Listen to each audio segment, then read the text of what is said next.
Merci. Alors, je me présente rapidement. Moi, c'est Degbe Mystère Dou. Je suis béninois. Je suis un béninois, pas à 100%, mais en grande partie béninois. Et je suis, j'interviens dans le secteur de l'agriculture. Comme tu l'as dit, c'est un secteur qui n'est pas, quand on parle d'agriculture, là, tout de suite, ça ne sonne pas forcément sexy, mais c'est un secteur qui est très, très intéressant, surtout quand on est passionné et quand on a envie vraiment de faire de grandes choses. Donc, c'est dans ce secteur-là que j'interviens. Donc, Ok. voilà. Mais pourquoi tu as décidé de te lancer dans l'agriculture? Parce que tu n'es pas forcément, euh, tu es jeune, et pour les jeunes, l'agriculture, c'est pas forcément le premier choix. Pourquoi tu as Hmm. décidé de te lancer dans l'agriculture? Alors, tout est parti d'une histoire. Tout est parti d'une histoire. Et je vais rapidement la raconter. Quand j'étais petit, déjà, on me posait la question de savoir qu'est-ce que je voulais faire quand je, quand je voulais grandir. On pose cette question-là à tout le monde. Mais moi, déjà, quand j'étais petit, la réponse que je donnais à chaque fois qu'on me posait cette question-là, c'était je veux aider le maximum de personnes.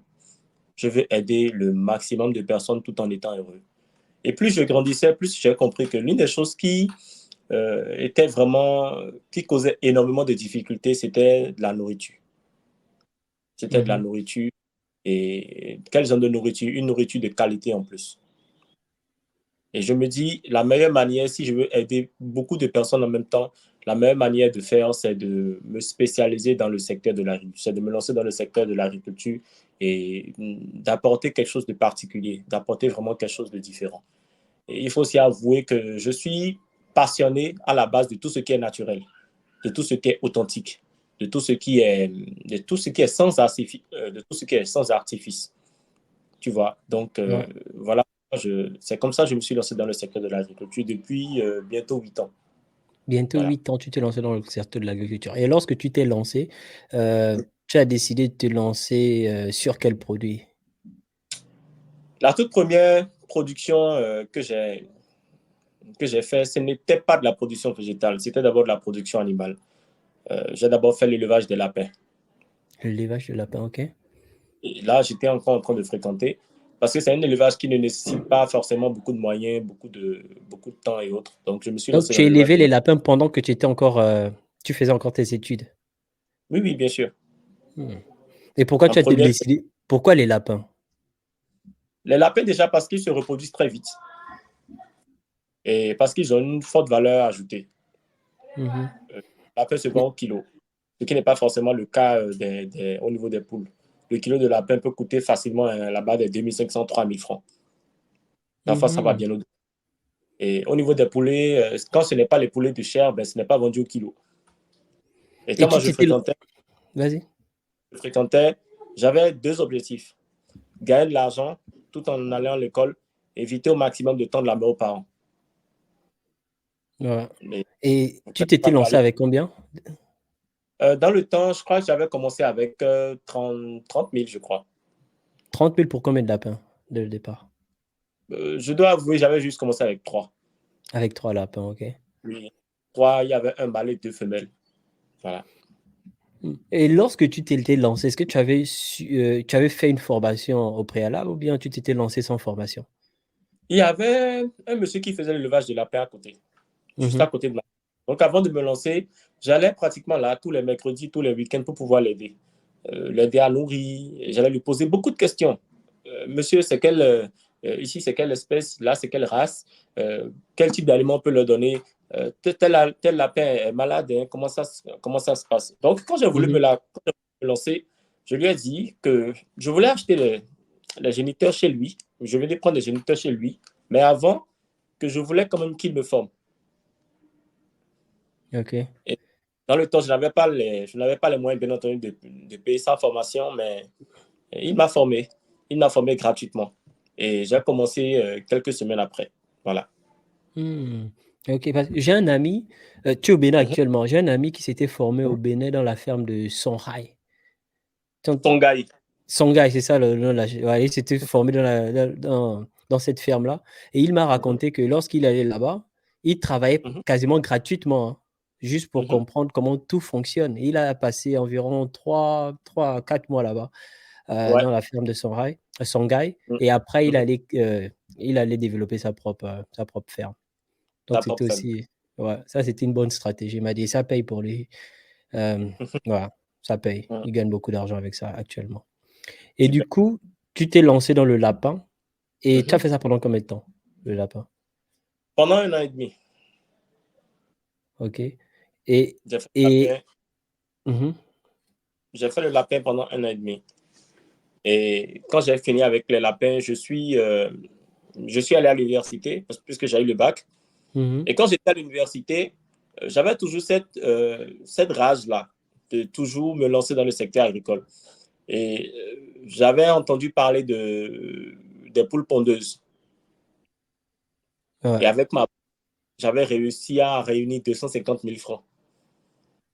Et je n'avais qu'un seul objectif, c'était de me lancer. Mais là, l'erreur que j'avais commis dans le temps, c'était que je voulais me lancer sans formation. Et j'ai confié mon argent à quelqu'un qui a disparu. Mmh. Je ne l'ai plus Avec jamais toutes revu. tes 250 000 francs CFA. Avec mes 250 000 francs CFA. J'imagine la peine, j'imagine la douleur. Voilà. Et après ça, comment tu t'es relancé alors? Co Alors, après ça, je me suis découragé. Je me suis découragé. J'avais d'abord pris une pause. Et quelques années sont passées. Après l'université, je me suis dit, j'avais deux options qui s'offrent à moi. Soit je travaillais pour un cabinet, soit je travaillais pour quelqu'un, où je mmh trouvais le moyen de me mettre à mon propre compte. Mais je savais dans le temps que si je devais me mettre à mon propre compte, il fallait d'abord que je sois personnellement prêt. Qu'est-ce que je veux dans personnellement prêt? Je devais avoir déjà le bagage nécessaire et aussi m'armer de beaucoup de courage avant de me lancer dans l'entrepreneuriat. Parce que c'était une époque où on a commencé à parler d'entrepreneuriat. Il y avait des formations, il y avait des centres qui faisaient la promotion de l'entrepreneuriat. Mais quand je vois un peu le type de personne que je suis et ce que ces gens-là proposaient comme formation ou comme résultat à la fin de leur formation, cela ne cadrait pas vraiment avec ma personnalité. Moi, je vois d'abord un entrepreneur comme quelqu'un qui se met à la disposition de la société. Pour moi, le premier objectif d'un entrepreneur, ce n'est pas de créer une entreprise et de dire partout, ouais, je suis chef d'entreprise, je gagne 1 milliard, je gagne tel nombre de francs par mois. Non. Pour moi, un entrepreneur, c'est d'abord quelqu'un qui décide d'abord d'aider. Le premier rôle de l'entrepreneur, ce n'est pas de gagner de l'argent, mais c'est d'abord de servir. mh. Pour moi, c'est ça en fait. Et quand je vois un peu ce que ces gens-là proposaient, franchement, je ne voulais pas du tout me lancer dans ça.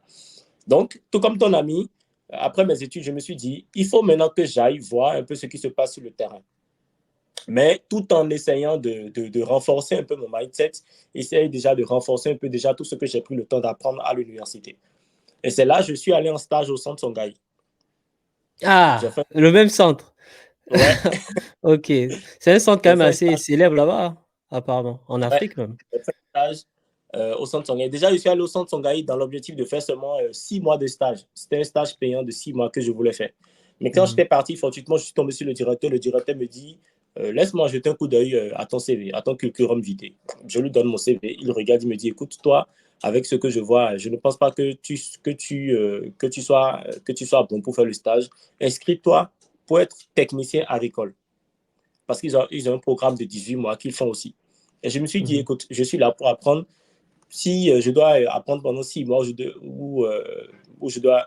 je dois faire une formation pendant 6 mois, je ne paie rien à payer, à apprendre 1 an de plus. Mmh Donc, j'ai accepté, j'ai fait 18 mois de formation. Et quand j'ai fini avec les 18 mois, je voulais rentrer chez moi.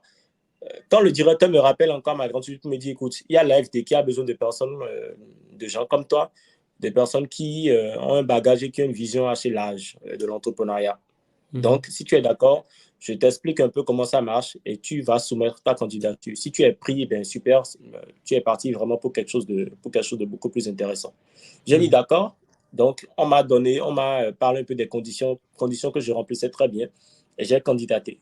Ma candidature a été acceptée et là, j'ai participé à un large programme qui réunissait pratiquement, il y avait c'était l'Afrique, une partie de l'Afrique anglophone et une partie de l'Afrique francophone. Le truc, c'était former des leaders dans le secteur de l'agriculture. Donc, c'était un programme de 6 mois où franchement, on était vraiment chargé, on était vraiment bombardé de compétences, d'expertise. Des professeurs qui quittaient les États-Unis, la France, l'Espagne, Et ça s'est qui passé au venaient. Bénin? Oui, oui, bien sûr, ça s'est passé au Bénin. Mmh OK. qui venaient vraiment nous donner des cours, qui venaient vraiment partager leur expertise avec nous. Et à la fin, nous avons composé et les meilleurs ont été recrutés. Maintenant, quand j'ai terminé avec ce programme, on m'a proposé un boulot à l'intérieur du centre. Et là, moi, j'ai dit, écoutez, mon objectif, c'est de servir les autres. Je ne peux vraiment pas servir les autres. Si je travaille quelque part, je gagne de l'argent à la fin du mois. Ça ne correspond pas vraiment à ce que je veux.